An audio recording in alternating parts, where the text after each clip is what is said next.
Between the Slides, episode 20. I'm your host, Kevin Pinnell. On student and instructor etiquette is the focus of this episode. So let's get into the golden circle model from Simon Sinek that I like to follow. Why? Why we're talking about student and instructor etiquette? To me, both the student and the instructor have a stake in the success of a given course or a training, right? It's a partnership. Students have to be there. They have to participate. There's other factors we'll talk about. And, on the other side, the other part of the partnership is instructors have to be, know what they're talking about. And you all have been in classes just like I have where the instructor just reads me the slides and it's pretty clear they don't know or didn't prepare or something like that. And we'll get into that a bit as well. But the why is I want to be able to provide tips for success for folks that are students getting into the incident command system or incident management courses or halfway or moving up to different positions. And I also want to share some of my experience and experience of others. It's just me talking on the mic, but this is certainly from other folks that I've sponged experience from as an instructor, how we can give the best experience we can to our students, and particularly folks that are eager, they're hungry for this training, this knowledge to get out there and do that incident management for real, whether it's an event or an incident. And we'll touch a little bit on project. I haven't taught project management formally. I've certainly shared some knowledge and received plenty of knowledge from colleagues where I work now and in other projects. But really we'll focus on that incident command system and incident management courses and instruction and that partnership. So how? We'll do our Between the Slides 5. That's what we do, right? So for this one, though, we're going to have two. I'll have one Between the Slides 5 focused on students, and then we'll have another set of 5 focused on instructors. And there's a little crossover, but kind of with the unique experience that folks have of being a student or instructor. I figured we'd make 2 separate lists, and I think enough time to keep this good for the commute time, not having to break it into 2 separate podcasts. And again, knowing for just student focus, there's so many, there's books and study tips and all this and that. And I'm not really getting into that. This is really focused on we as people, what can we do? And there's some practical steps to that. This isn't, how to study better and memorize things as a student. That's not it. I do give some of that advice in project management professional forums and stuff like that. But this is really focused on if I'm going to go to a class or a course, an incident command system or incident management team course, what can I do? And so we'll get into that. And then similarly for an instructor, I'm not, teaching all the different adult learning techniques or anything like that. There's folks much more qualified than myself to do that. It's, based on scenarios I've seen, helped facilitate classes I've taught, worked with other folks, experience that people have worked with me, what can we do? So let's keep your, commute going. Let's keep the show going and get into the students. So the first thing for me, for a student and as a student, is to remember to leave my ego outside the room, right? I'm going to go into a course that I may already have some experience with, or it may be brand new, but I want to go in there and even if I know some things, try and be a blank slate.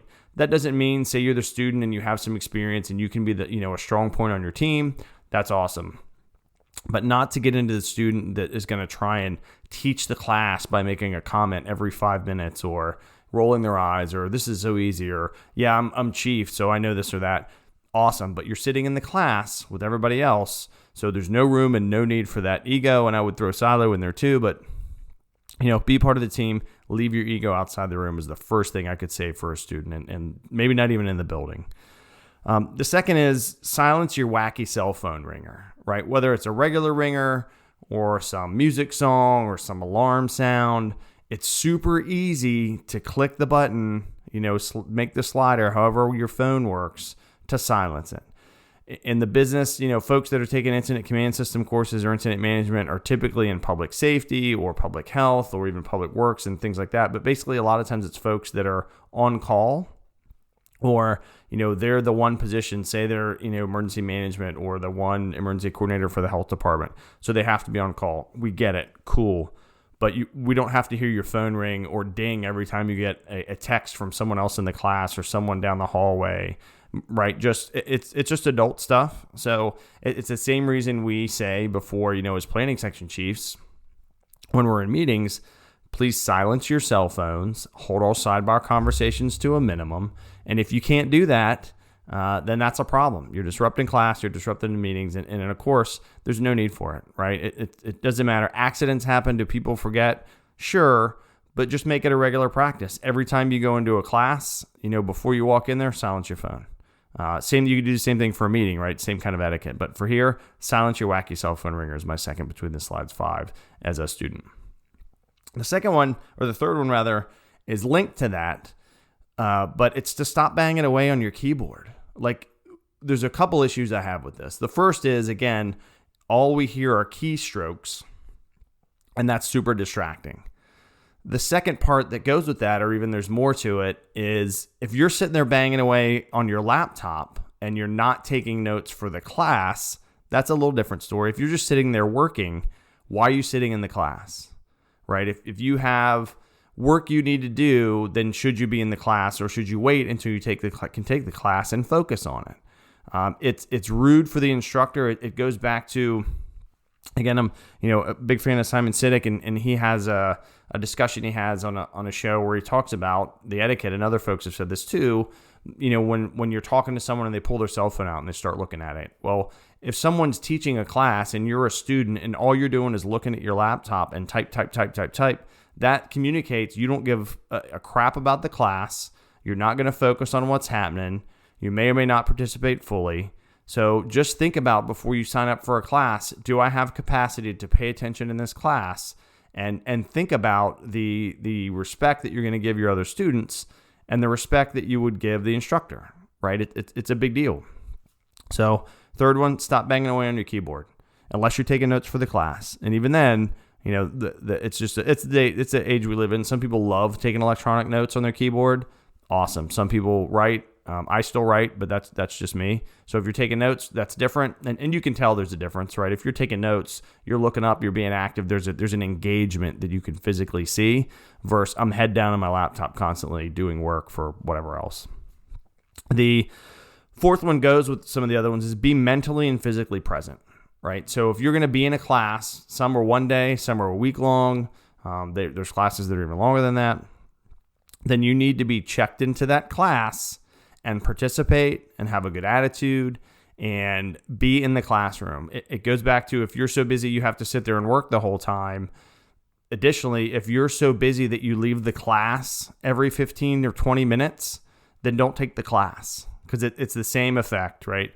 I'm just going to keep running out. And this is short of, and I understand, I've been on call, been in the emergency business, or was in it for a little bit, is if something comes up that day or there's something going on, classes, especially if they're locally hosted and with regional partners, most everyone's going to know that. Like, we'll get the same text, or we'll get a heads up, or the word will pass. But if you're just going back and forth because you have like 6 meetings that day, but you thought you'd still sign up for the class, then be like, hey, all this stuff came up. We have this project going on at work, and I'm sorry, I signed up for the class. I really want to take it, but I'm going to have to leave too much, and let someone else take your spot. Because that's the other thing, is if you can't actually be there to not just meet the hours requirement in the books, but to really be part of the class and really you gain, or you help other people gain, then reschedule. It's just a good etiquette to do, I think.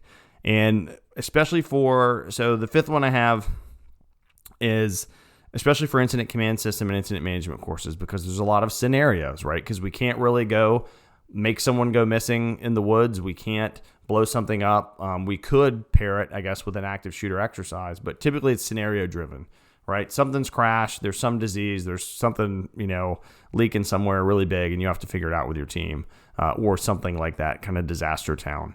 So the fifth one is, no, you cannot make up your own scenario, right? So the scenarios exist because they have certain teaching points that will help develop the knowledge for the subject of the class that you are taking.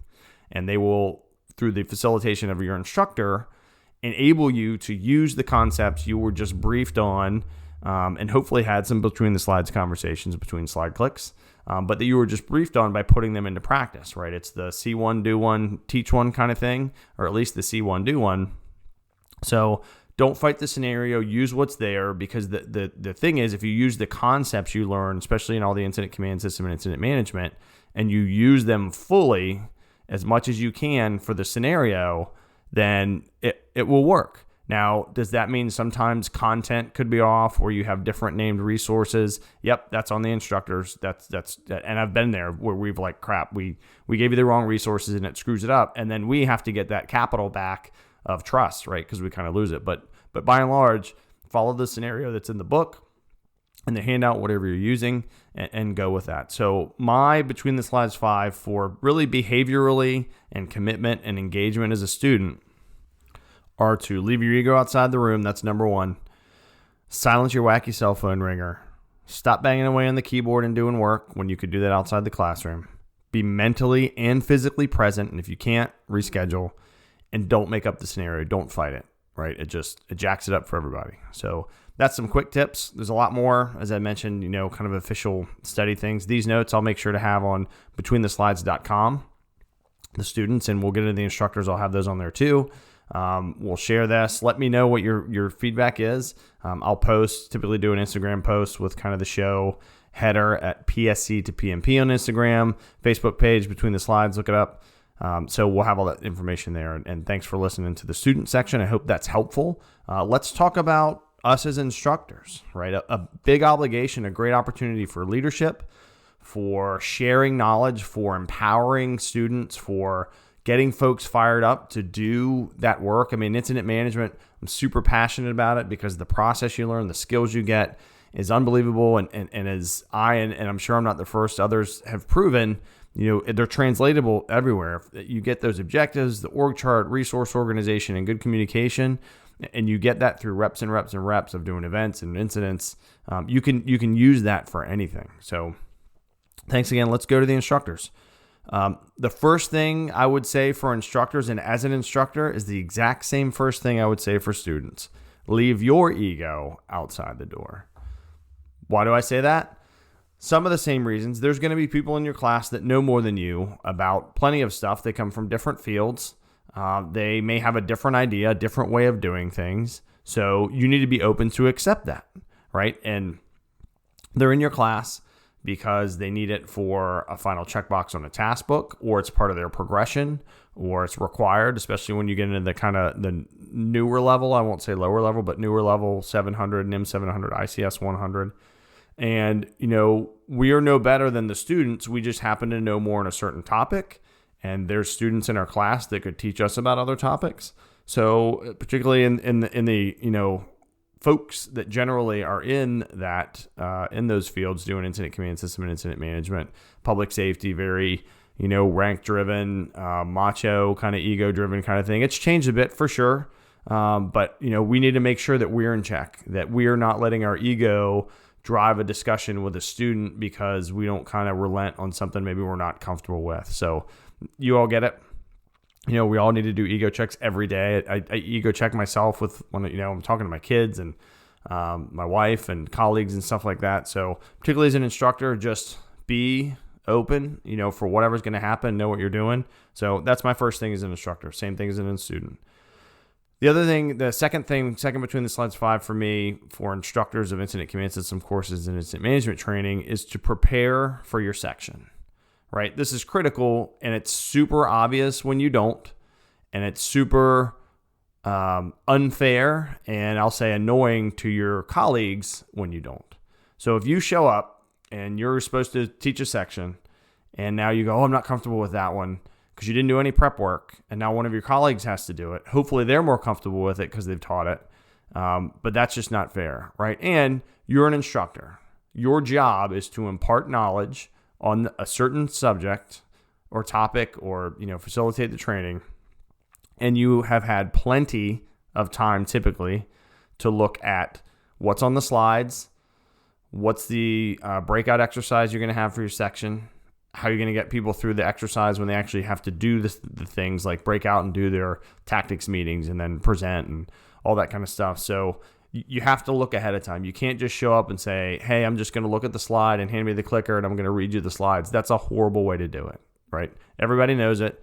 There's no sugarcoating it. Nobody needs to have slides read to them, especially some of these, because some of these slides in ICS and in incident management position courses, they're not great anyway. And I don't, I've benefited, others have benefited from them, from the knowledge we get, but They're pretty dry. Sometimes there's a lot of stuff on them. So really, as an instructor, right, if you're prepared, the slides are just kind of there, right? It's a talking point. Oh, okay, here's where we are. You already should know where you are. Kind of practice your pace. And then the slide is just really up there for the student to look at, for you to reference. Oh, let me make sure I hit the major points for both the course, particularly the exam, essentially, and that we're mixing in that kind of real experience. So my second between the slides 5 for instructors is prepare for your section. Be fair to your fellow instructors and be fair, especially to your students. The third thing I would say as an instructor is encourage healthy disagreement. This is especially true when you get into the 300 and 400 level and then the O-305 1 week kind of boot camp, as he called it, the All Hazard Incident Management course, because not everyone followed between the slides 5, number 1, for both students and instructors. There's egos in that room, right? There's I've done this and I'm this position, etc. Within the teams, there are going to be dynamics, people that are all in, I want to be in charge, people that want nothing to do with it, people that were sent there and they didn't really want to do this path. Some people will get assigned a position they certainly don't want to do. Like, everybody wants to be operations. It's, the high speed, I'm doing things, I'm making tactics. It's sexier than being logistics or finance or planning. And I'm a planning guy, right? And I know that that's what happens. So the thing is, as an instructor, it's a good opportunity to, when appropriate, right? Not when things start getting escalated and faces are red and, whatever, people are mad at each other, but let people talk through their differences. Don't be kind of a helicopter instructor where you're jumping in every 5 seconds. And when I first started teaching, that was something, because I wanted to push and make sure folks got the concepts right or they worked through things right, that I would jump in too much and not step back and say, just, let them talk. So that's a learned skill. So if you're newer instructing, that's a good thing, is to let some folks do it. And we'll get into the next thing, which kind of goes with this as well. Number 4 goes with this as well. But so the third thing, encourage that healthy disagreement. Let teams work through problems to the point where if they're getting inappropriate and getting superheated, certainly we gotta squash that and get in there a little earlier. But there's nothing wrong with 2 or 3 different people, ops, the 2 ops folks in different operational period disagreeing on the tactics and logistics, disagreeing on how we should order things. Let them work through it. Let them figure a solution out. My fourth between the slides 5 for ICS and IMT instructors is to make yourself ahead of time, or as you're going through the course, as you get more experience, make yourself comfortable holding others to the standard. The most glaring example of this I have seen is when you're in the O-305 class, the week-long class, and you're about Wednesday afternoon, you get into, okay, now your IMTs, we're going to work through objectives, putting together tactics. You're actually going to start doing stuff, and you're going to start doing things on that big wall chart, that ICS 215. I have that video on YouTube from Org Charts 215 for folks that want to check that out. But now we're going to get into actually doing incident management team work. And so one of the biggest areas that we see folks not hold students to the standard is filling that ICS 215 operational worksheet out. And that is when we teach that for the right reasons, for my mind works so I complete an assignment all the way across horizontally one line, I come back. It's so we don't miss things. It's so we put things in an order, not because we can't be dynamic, but because if there's a lot of moving parts, something's going to get missed. So what I see is that instructors let students put quotation marks like, oh, it's just the same thing, or leave blanks there and let them move to the next thing. And we cannot do that. There's how many sayings are there? The more you sweat in peace, the less you bleed in war, and practice makes perfect, and we all fall back on our training. I think I like the last one for this in particular. If I fall back on doing incomplete work when I'm in that class, I'm going to fall back on doing a crappy job in incomplete work when it's the real deal. So if you're an instructor, particularly for that O-305 class, let folks work through things, sit back, see how they do it. After we've done the examples, right, we're going to show everyone how to do this a few times. If they're totally stuck, that's fine. But what we need to do is make sure they filled out what's the incident name, what's the date and time reporting, what's the branch, what's the group name, what are all the resources, spell out what the resources are, tell me what their assignments are, how many do you need, do the math, where do they report, do you want overhead positions?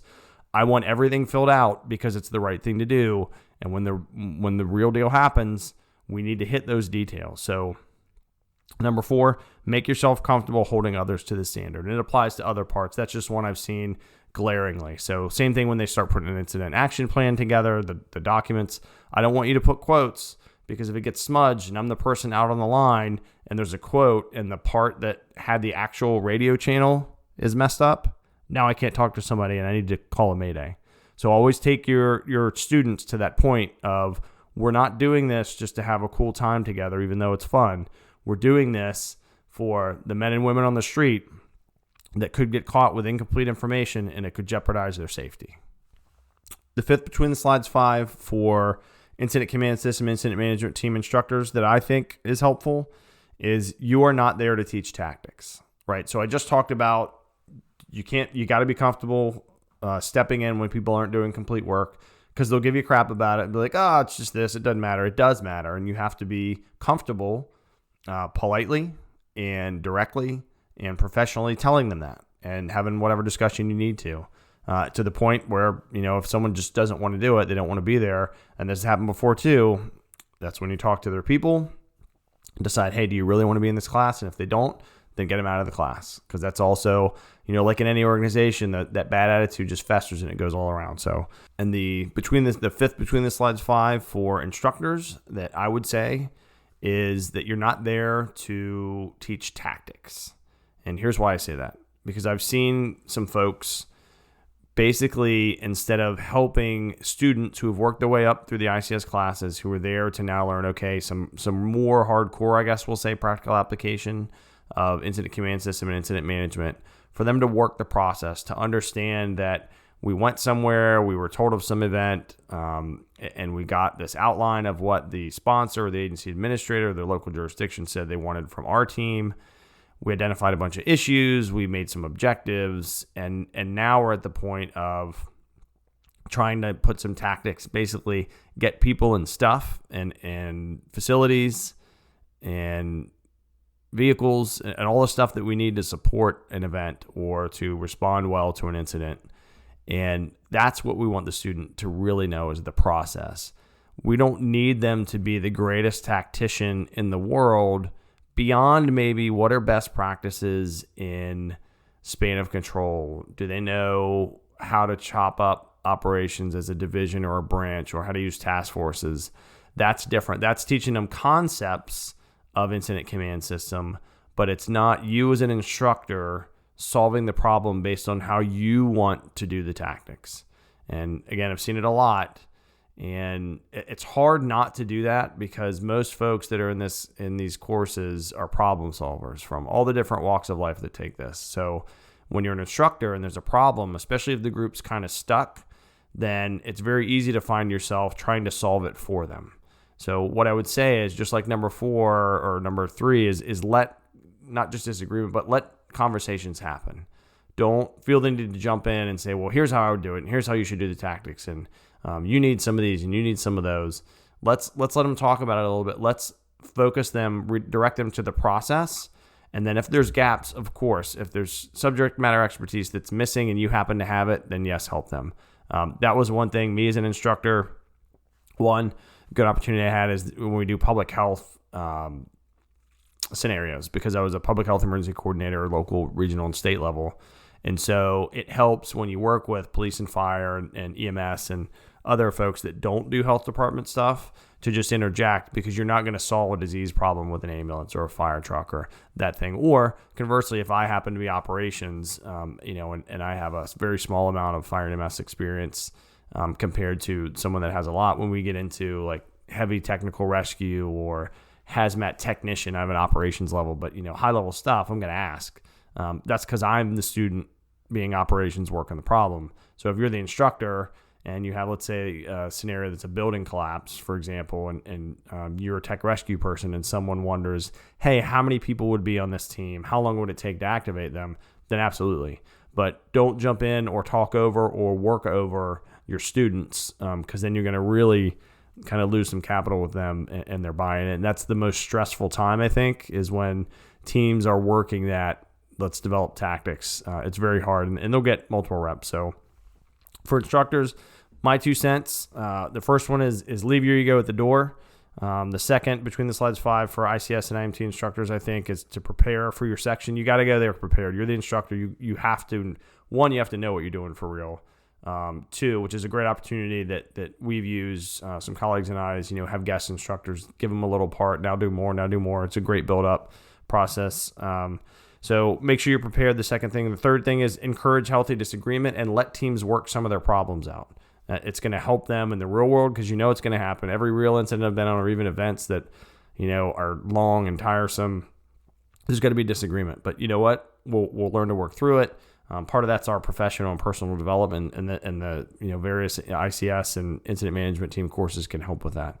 The fourth is make yourself comfortable holding others to the standard. There's a reason there's a standard, not just to check a box in a book, but particularly when you're getting into, I'm planning for how I can one day ask for real stuff that costs money and put real people in dangerous situations. So don't let people skip steps in training.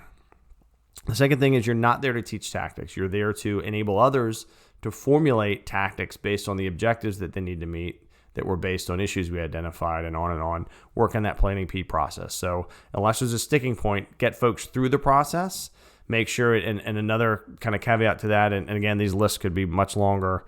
So while you're not there to teach tactics, when you're holding folks to the standard, don't let people jump right to the forms, right? I think I've mentioned that before, but make people work the process and complete the step that they're on before. Some people get their mind set on, we just got to get the forms ready. Well, if you haven't done anything before it, those forms are useless. So kind of an aside there. So thank you all again very much for listening to this podcast. We're at about just under half an hour, about 26 and a half minutes. So hopefully your commute wasn't that long. If it was, thanks for listening the whole time. Again, if you all have any questions about events or incidents that you participate in, let me know about kp.bts.podcast@gmail.com, or hit me up on Instagram at PSC2PMP. And betweenthe-slides.com's got all my contact information plus show notes, resources. Due for some note updates, and for that video, need to work on the second video that takes us from the 215 to the 204 work assignments. Just over 100 views on there, so that's pretty cool on YouTube. So again, check that out if you're getting into the incident command or incident management system classes. It's just a short video that shows, hey, draw that org chart first and then go to that form because it's confusing. So thanks again, everybody. Stay safe, keep getting after it out there, and Godspeed.